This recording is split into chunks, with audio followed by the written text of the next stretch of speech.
Hi team, so a quick video on how to fix wrist extensor issues. These are normally on your inside hand. The extensors are the muscles that lie on top of the forearm, and basically every time you forcefully obviously use mechanics such as feathering or lock your thumb against the awl, you'll excessively use this the muscle called extensor pollicis brevis and longus. And these muscles a small line just over there, and they cause the biggest concern for us, because if you do get an injury such as intersection syndrome, you'll be out for quite a substantial period of time, such as 18 or 20 odd days of no loading. And when we return to rowing, these are the things that we fear that may happen to you guys, and we really want you to work on these muscles beforehand, before you return to rowing. So 6 easy steps to get us prepped and avoid any injuries in that area. First of all, you work on mobility. The mobility will be in the form of a broomstick, if you've got one, straight arms, and we just do flexion and extension. You do that for 2 or 3 sets of 60 seconds. If you're rushing, you've got things to do. First thing in the morning, 1 set of 60 seconds, it works just fine as well. Okay, but if you especially an individual that has had issues with that before, then I strongly advise to do more than 1 set. Then you'll go into the releases. Those releases can be on a soft tissue with a tennis ball or rubber ball or hockey ball. Just make sure it's not too hard, because you can go over the bony areas. Now, the best way to do it, if it's sore, then you just roll it up and down in this area there. You can get to as high as here, but try not to go over the bony landmarks of the wrist. And you will feel that, because it's obviously going to be quite painful to run over the bone. Now, this is nice and easy, but always, if you know me, I'll look into bit harder releases and making sure that we get into the tissues. So the best way to do this, here I'll put some load, my body weight on it, and then release it that way. Okay, so you're putting some extra load with the other hand and then go up and down. Okay, and that here I feel quite a significant release.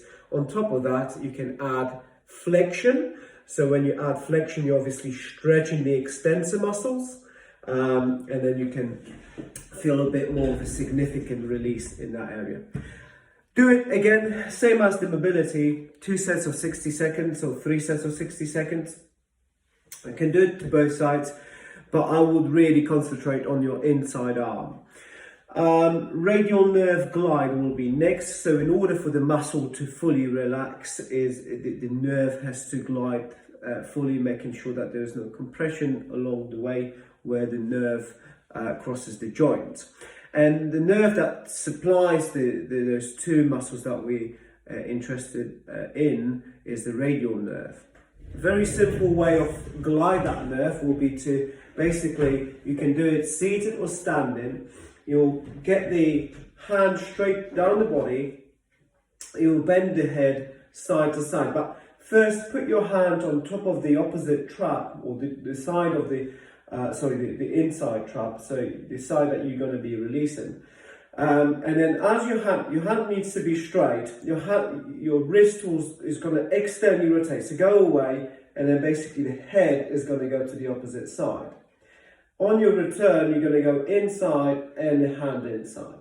Okay, so internally rotating the shoulder, and then externally rotating the shoulder, and all you do is that gliding motion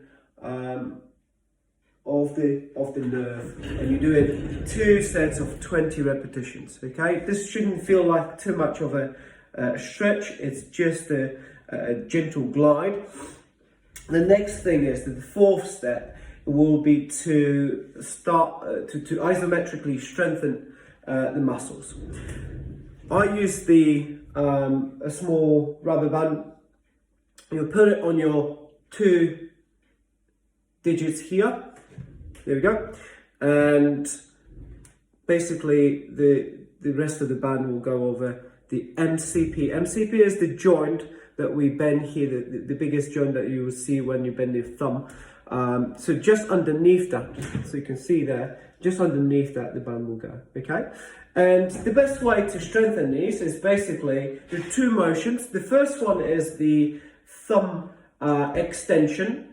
So you need to make sure that the whole hand lies on something flat, and then raise the thumb up.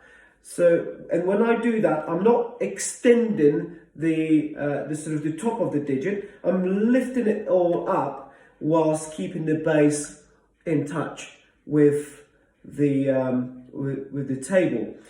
Now I'll hold that for about 15 to 30 seconds, and you repeat this 5 times, okay? And again, you can do this in sets between 1 and 3. So hold there for 15 to 30 seconds, okay? The next thing is, the stage 5 is to do abduction. So the same way, this time you're gonna bring the thumb away, okay? So the thumb comes away from the rest of the hand, and again, you hold that for 15 to 30 seconds. Obviously, longer you do it, then it's harder. Now, the progression from here could be that you tighten the band up a little bit. So you cross it and make it a figure of 8, and then that gives you a little bit more resistance. Same thing if you were to add a 3rd finger to it. So you pull it over 3 digits, and then that becomes harder as well, okay? The last exercise to do is basically an eccentric strengthening of your wrist extensors. So we're working on all of the extensors now.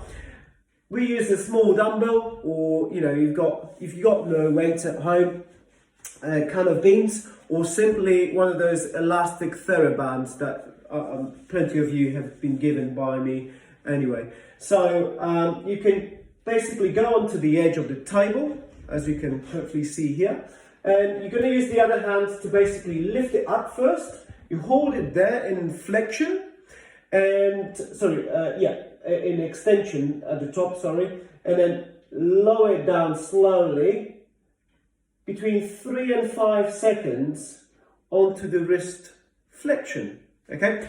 And again, repeat, lift it up with the other hand, and then slowly lower it down on the way as the wrist goes into flexion. Okay, so that's how you work on the wrist extensors. As I said, most of the times it will be your inside hand when rowing, and if you had issues with that in the past, those are the exercises you would definitely want to do and incorporate into your warm-up and return to rowing protocol.